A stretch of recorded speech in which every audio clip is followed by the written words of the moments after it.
क्या आपने कभी रात में आसमान को देखा है और सोचा है कि ये सब कहां से आया? ये सवाल जितना सरल लगता है उतना ही गहरा और जटिल भी है। ये एक ऐसा सवाल है जो हजारों सालों से इंसानों को सोचने पर मजबूर करता आया है। प्राचीन खगोलविदों ने भी इस रहस्य को सुलझाने की कोशिश की थी। जैसा कि हम आज समझते हैं, इसका जवाब बहुत ही सरल और अद्भुत है। ये पूरा ब्रह्मांड अपने सभी सितारों, आकाशगंगाओं और ग्रहों के साथ, जिसमें हमारी पृथ्वी भी शामिल है, एक ही बिंदु से एक ऐसी घटना से उत्पन्न हुआ था जिसे हम बिग बैंग कहते हैं। यह घटना इतनी शक्तिशाली थी कि इसने पूरे ब्रह्मांड को जन्म दिया। सोचिए, लगभग 13.8 अरब साल पहले का समय।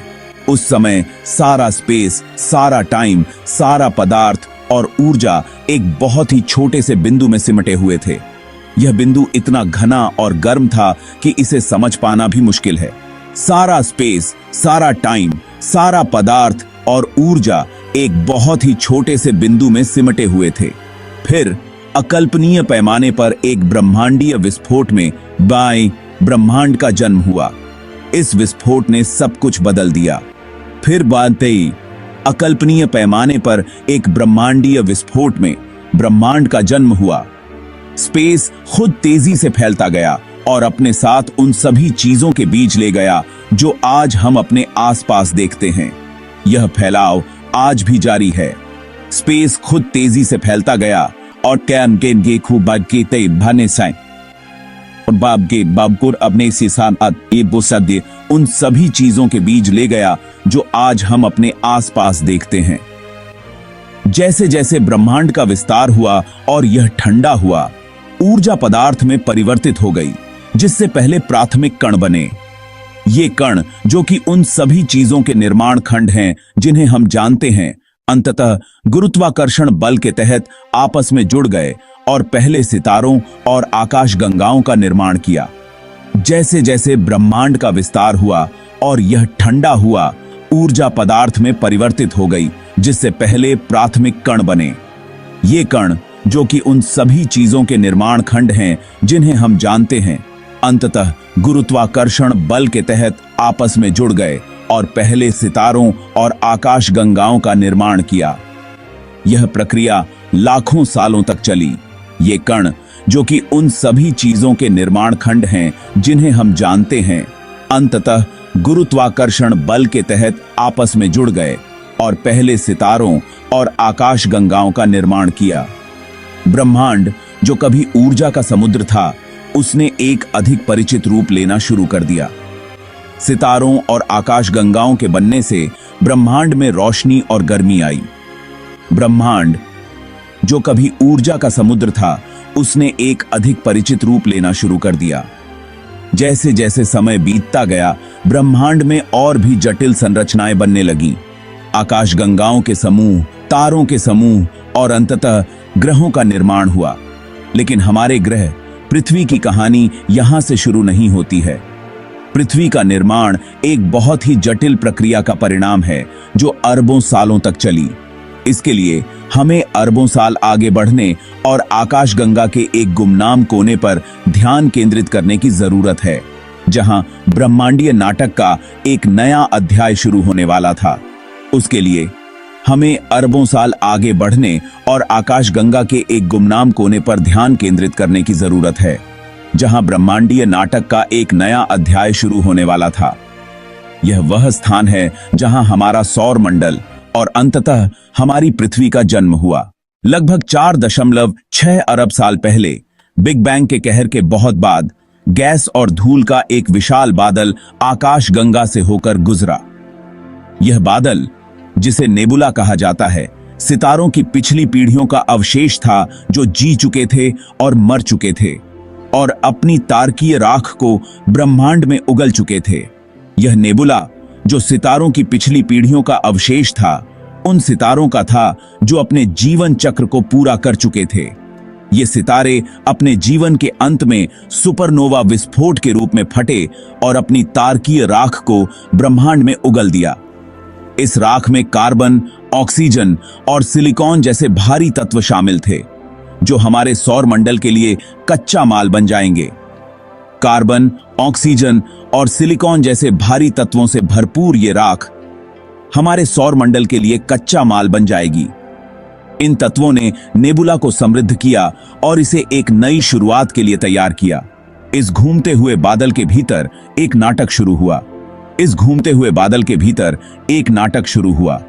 हो सकता है कि पास के सुपरनोवा विस्फोट ने नेबुला के माध्यम से शॉक वेव्स भेजी, जिससे गैस और धूल संकुचित हो गई। या हो सकता है कि गुजरते हुए तारे के गुरुत्वाकर्षण बल ने पतन को ट्रिगर किया हो सकता है कि पास के सुपरनोवा विस्फोट ने नेबुला के माध्यम से शॉक वेव्स भेजी, जिससे गैस और धूल संकुचित हो गई। या हो सकता है कि गुजरते हुए तारे के गुरुत्वाकर्षण बल ने पतन को ट्रिगर किया हो। कारण जो भी हो, एक बार फैला हुआ नेबुला अपने ही गुरुत्वाकर्षण के तहत सिकुड़ने लगा। या हो सकता है कि गुजरते हुए तारे के गुरुत्वाकर्षण बल ने पतन को ट्रिगर किया हो। कारण जो भी हो, एक बार फैला हुआ नेबुला अपने ही गुरुत्वाकर्षण के तहत सिकुड़ने लगा। जैसे ही बादल सिकुड़ा, यह तेजी से घूमने लगा, ठीक वैसे ही जैसे कोई फिगर स्केटर अपनी बाहों को अंदर खींचता है। कारण जो भी हो, एक बार फैला हुआ नेबुला अपने ही गुरुत्वाकर्षण के तहत सिकुड़ने लगा। जैसे ही बादल सिकुड़ा, यह तेजी से घूमने लगा, ठीक वैसे ही जैसे कोई फिगर स्केटर अपनी बाहों को अंदर खींचता है। इस घुमाव ने बादल को उसके केंद्र में एक उभार के साथ एक कथाई डिस्क में समतल कर दिया। जैसे ही बादल सिकुड़ा, यह तेजी से घूमने लगा, ठीक वैसे ही जैसे कोई फिगर स्केटर अपनी बाहों को अंदर खींचता है। इस घुमाव ने बादल को उसके केंद्र में एक उभार के साथ एक कथाई डिस्क में समतल कर दिया। अब हमारे सूरज और उसकी परिक्रमा करने वाले ग्रहों, जिनमें हमारी अपनी पृथ्वी भी शामिल है, के जन्म के लिए मंच तैयार था। इस घुमाव ने बादल को उसके केंद्र में एक उभार के साथ एक कथाई डिस्क में समतल कर दिया। अब हमारे सूरज और उसकी परिक्रमा करने वाले ग्रहों, जिनमें हमारी अपनी पृथ्वी भी शामिल है, के जन्म के लिए मंच तैयार था। प्रोटोप्लेनेटरी डिस्क नामक इस घूमती हुई डिस्क में हमारे सौर मंडल के बीज थे। ये हमारे सूरज और उसकी परिक्रमा करने वाले ग्रहों में गिटी मानज में हमारी चीनी अपनी पृथ्वी भी शामिल है, के जन्म के लिए मंच तैयार था। प्रोटोप्लेनेटरी डिस्क नामक इस घूमती हुई डिस्क में हमारे सौर मंडल के बीज थे। लाखों वर्षों में गैस और धूल का यह बादल सूर्य, ग्रहों और अन्य सभी वस्तुओं में बदल जाएगा जो हमारे खगोलीय पड़ोस को बनाते हैं। प्रोटोप्लेनेटरी डिस्क नामक इस घूमती हुई डिस्क में हमारे सौर मंडल के बीज थे। लाखों वर्षों में गैस और धूल का यह बादल सूर्य, ग्रहों और अन्य सभी वस्तुओं में बदल जाएगा जो हमारे खगोलीय पड़ोस को बनाते हैं। यह प्रक्रिया धीमी और जटिल थी, लेकिन अंततः इसने हमारे सौर मंडल को जन्म दिया।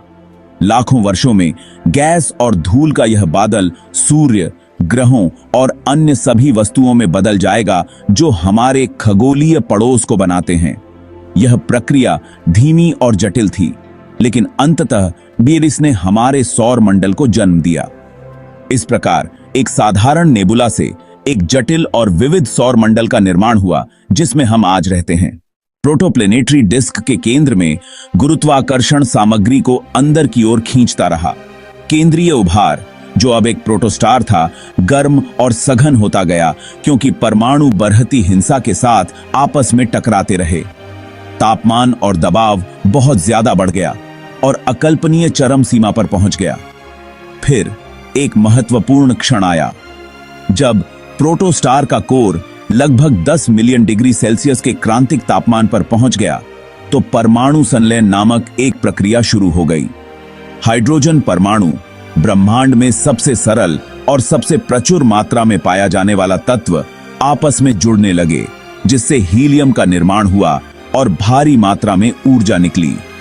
हमारा सूर्य परमाणु संलयन द्वारा संचालित प्लाज्मा का एक विशाल गोला का जन्म हुआ था। सूर्य के प्रज्वलन ने हमारे सौर मंडल के विकास में एक महत्वपूर्ण मोड़ ला दिया। उसके शक्तिशाली गुरुत्वाकर्षण ने आसपास की डिस्क को आकार देना जारी रखा, जबकि उसके प्रकाश और गर्मी ने ग्रहों की संरचना और विकास को प्रभावित किया। सौर हवा सूर्य से लगातार बहने वाले आवेशित कणों की एक धारा सियबाडी ने प्रोटोप्लेनेटरी डिस्क को गढ़ा, हल्के तत्वों को आंतरिक क्षेत्रों से दूर धकेल दिया और भारी पदार्थों को पीछे छोड़ दिया। जहां सूर्य डिस्क के केंद्र में प्रज्वलित था, वहीं शेष गैस और धूल उसके चारों ओर घूमती रही। यह दृश्य एक विशाल घूमती हुई डिस्क का था, जिसे सौर नेबुला कहा जाता है, जिसमें सूर्य अपने प्रज्वलित केंद्र में स्थित था। यह नेबुला, जो हमारे सौर मंडल के निर्माण का प्रारंभिक चरण था, धीरे धीरे अपने केंद्र में सूर्य के चारों ओर घूमता रहा। धूल के छोटे छोटे कण सौर हवा के दबाव से प्रभावित होकर और इलेक्ट्रोस्टैटिक बलों द्वारा एक साथ खींचे जा रहे थे, आपस में चिपकने लगे, जिससे बड़े और बड़े झुरमुट बनते गए। ये छोटे कण, जो पहले स्वतंत्र रूप से तैर रहे थे, अब एक दूसरे से टकराकर और चिपककर बड़े समूहों में बदलने लगे। यह प्रक्रिया धीमी थी, लेकिन निरंतर थी, और समय के साथ इन समूहों ने आकार और द्रव्यमान में वृद्धि की। अभिवृद्धि नामक यह प्रक्रिया यह समझने की कुंजी है कि प्रोटोप्लेनेटरी डिस्क की धूल और गैस से ग्रह कैसे बने। यह प्रक्रिया, जो लाखों वर्षों तक चली, ने हमारे सौर मंडल के ग्रहों के निर्माण की नींव रखी।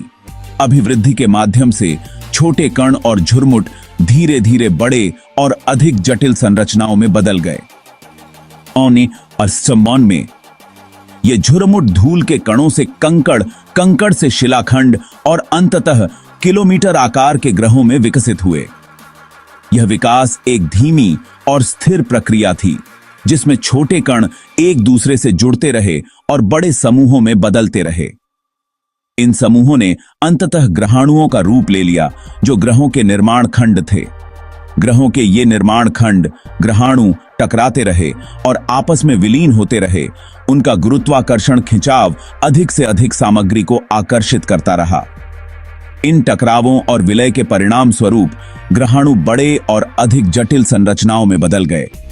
उनका गुरुत्वाकर्षण बल उन्हें और अधिक सामग्री को आकर्षित करने में सक्षम बनाता रहा, जिससे वे और भी बड़े हो गए। आंतरिक सौर मंडल में सूर्य के करीब तापमान इतना अधिक था कि पानी और मीथेन जैसे वाष्पशील यौगिक बर्फ में संघनित नहीं हो सकते थे। यहाँ उच्च तापमान ने इन यौगिकों को गैसीय अवस्था में बनाए रखा, जिससे वे ठोस बर्फ में बदलने में असमर्थ रहे। इस कारण आंतरिक सौर मंडल में केवल चट्टानी और धात्विक पदार्थ ही ठोस रूप में मौजूद थे। नतीजतन आंतरिक ग्रह बुध, शुक्र, पृथ्वी और मंगल मुख्य रूप से चट्टानी पदार्थों और धातुओं से बने थे, जिससे उन्हें उनका विशिष्ट उच्च घनत्व प्राप्त हुआ। ये ग्रह, जो सूर्य के निकट स्थित थे, अपने उच्च घनत्व और ठोस संरचना के कारण अद्वितीय थे। उनकी संरचना ने उन्हें बाहरी सौर मंडल के गैस दिग्गजों से अलग बनाया। बहुत दूर फ्रॉस्ट लाइन कहे जाने वाले स्थान से परे तापमान इतना ठंडा था कि बर्फ बन सके। इस रेखा के पार तापमान इतना कम था कि पानी और अन्य वाष्पशील यौगिक ठोस बर्फ में बदल सकते थे। यह ठंडा वातावरण बाहरी सौर मंडल के ग्रहों के निर्माण में महत्वपूर्ण भूमिका निभाता था। यहाँ बाहरी सौर मंडल में बृहस्पति और शनि जैसे गैस दिग्गजों ने चट्टान और बर्फ के विशाल कोर जमा किए। उनका शक्तिशाली गुरुत्वाकर्षण आसपास की डिस्क से भारी मात्रा में हाइड्रोजन और हीलियम गैस खींच रहा था। इन गैस दिग्गजों ने अपने विशाल कोर के चारों ओर गैस के मोटे आवरण बनाए, जिससे वे अपने वर्तमान स्वरूप में विकसित हुए। गैस के ये दिग्गज अपने घूमते हुए बादलों और बर्फ और धूल के छल्लों के साथ आंतरिक सौर मंडल के छोटे चट्टानी ग्रहों के विपरीत हैं। उनके विशाल आकार और गैसीय संरचना ने उन्हें आंतरिक ग्रहों से अलग और विशिष्ट बना दिया। इन ग्रहों के चारों ओर के छल्ले और बादल उनके अद्वितीय वातावरण को दर्शाते हैं, जो सौर मंडल के अन्य ग्रहों से भिन्न है।